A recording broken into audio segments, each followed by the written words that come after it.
Good morning, सुप्रभात, नमस्कार। स्वागत है आपका फिर से एक बार personal finance bulletin money morning में। मैं हूं आपके साथ मीनू शर्मा और मैं लेकर हाजिर हूं आपकी जेब और जिंदगी से जुड़ी हर छोटी बड़ी खबरें, वो भी विस्तार से। तो चलिए बिना देर किए फटाफट शुरू करते हैं इस बुलेटिन में खबरों का सिलसिला। अब दिल्ली में भी ओला की ई बाइक्स टैक्सी सर्विस शुरू होगी। ओला ने बेंगलुरु में सफलता हासिल करने के बाद अब दिल्ली और हैदराबाद में ई बाइक टैक्सी सर्विस शुरू करने की घोषणा की है। कंपनी ने ई बाइक का किराया काफी कम रखा है। पहले 5 किलोमीटर के लिए किराया 25 रुपए होगा, 10 किलोमीटर के लिए किराया 50 रुपए और 15 किलोमीटर के लिए 75 रुपए होगा। ओला की योजना अगले 2 महीने में दिल्ली और हैदराबाद में 10,000 ई बाइक्स उतारने की है। ई बाइक्स से यात्रियों को किफायती परिवहन समाधान मिलेगा और प्रदूषण के स्तर को कम करने में भी मदद मिलेगी। मोजाम्बिक से तुअर दाल का आयात रोकने से घरेलू बाजार में दाम बढ़ने लगे हैं। मोजाम्बिक में 2 कंपनियों के बीच तनाव पैदा होने से तुअर का इंपोर्ट अटक गया है। इंपोर्ट रुकने से घरेलू बाजार में तुअर दाल के दाम 35% तक बढ़ गए हैं। मंडियों में नई आवक के बाद भी तुअर दाल की कीमतों में तेजी है। भारत में अफ्रीका से बड़ी मात्रा में दालों का आयात होता है। इनमें मोजाम्बिक की हिस्सेदारी करीब 40% है। अगर जल्द आयात शुरू नहीं हुआ तो तुअर दाल और ज्यादा महंगी हो सकती है। देश में चीनी का उत्पादन 2023-24 में सालाना आधार पर करीब 4% घटने का अनुमान है। अखिल भारतीय चीनी व्यापार संघ ने पहला उत्पादन अनुमान जारी किया है। इसमें कहा गया है कि इस साल चीनी उत्पादन 3.16 करोड़ टन रह सकता है। देश में चीनी का रोलिंग स्टॉक 57 लाख टन है। इसे मिलाकर कुल 3.73 करोड़ टन चीनी बाजार में उपलब्ध होगी। चीनी की घरेलू खपत 2.9 करोड़ टन है। अगर सरकार निर्यात पर लगे प्रतिबंध को नहीं हटाती है तो चीनी की कीमतें स्थिर बनी रह सकती हैं।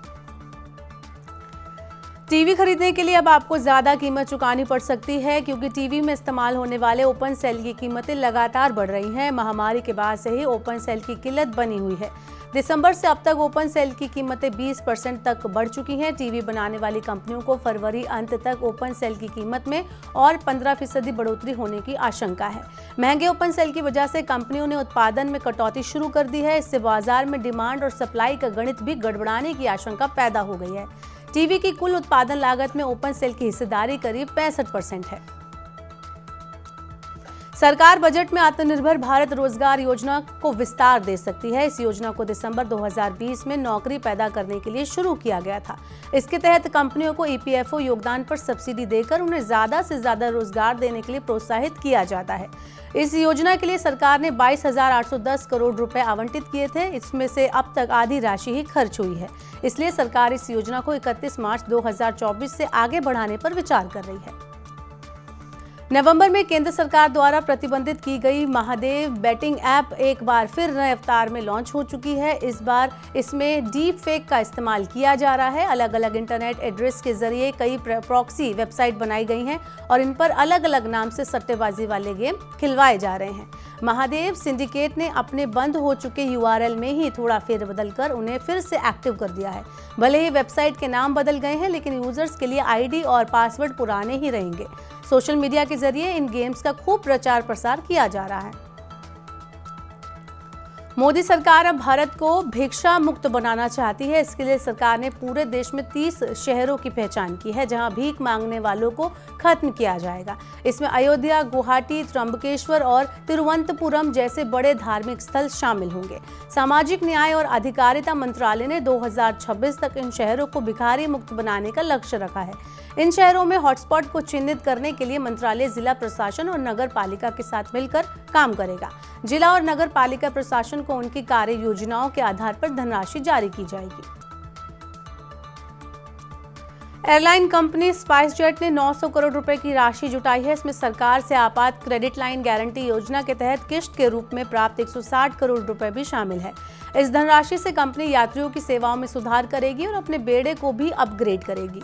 कंपनी समय पर सेवाएं देने और परिचालन को सुव्यवस्थित करने के लिए लागत में कटौती के उपाय लागू करने पर ध्यान देगी। इससे स्पाइस जेट को अपनी बाजार हिस्सेदारी बढ़ाने में मदद मिलेगी और यात्रियों को भी सहूलियत मिलेगी।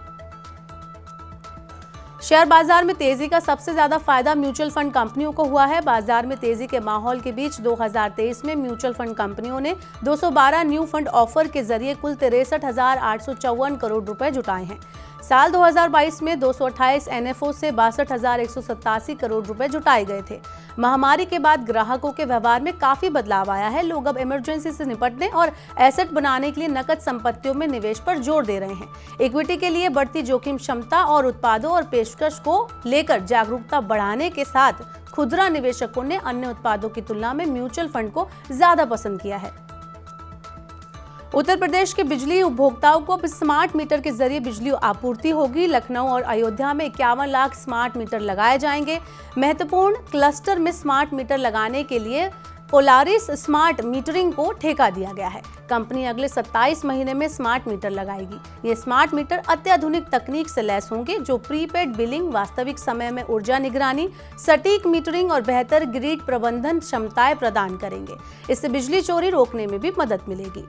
स्मार्ट प्रीपेड मीटर से उपभोक्ता सशक्त बनेंगे। वे अपनी ऊर्जा खपत पर बेहतर नियंत्रण रख सकेंगे। देश में अब बड़े घरों की मांग ज्यादा है। इसे देखते हुए रियल एस्टेट कंपनियां बड़े घरों के निर्माण पर ज्यादा फोकस कर रही हैं। पिछले साल देश में 7 प्रमुख शहरों में फ्लैट का औसत आकार 11% बढ़ा है। औसत फ्लैट का आकार पिछले साल बढ़कर 1300 वर्ग फुट हो गया, जो 2022 में 1175 वर्ग फुट था।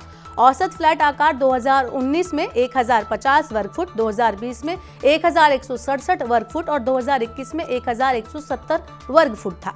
एनरॉक की रिपोर्ट के मुताबिक पिछले साल बड़े लग्जरी घरों की आपूर्ति में वृद्धि हुई है। कुल नई परियोजनाओं में से लगभग 23% लग्जरी कैटेगरी में थी।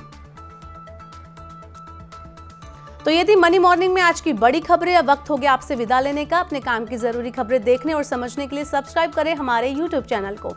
वहीं पर्सनल फाइनेंस से जुड़ी खबरों को पढ़ने के लिए और ज्यादा समझने के लिए हमारी वेबसाइट www.money9.com पर विजिट करें। यहाँ पर 7 अलग-अलग भाषाओं में आपको पढ़ने और समझने को मिलेंगी पर्सनल फाइनेंस से जुड़ी तमाम बड़ी खबरें। वही खास कार्यक्रम आप देखना चाहते हैं तो मनी 9 के सुपर ऐप को जरूर डाउनलोड कर लीजिए। फिलहाल के लिए इस बुलेटिन में इतना ही। बने रहिए मनी 9 के साथ। नमस्कार।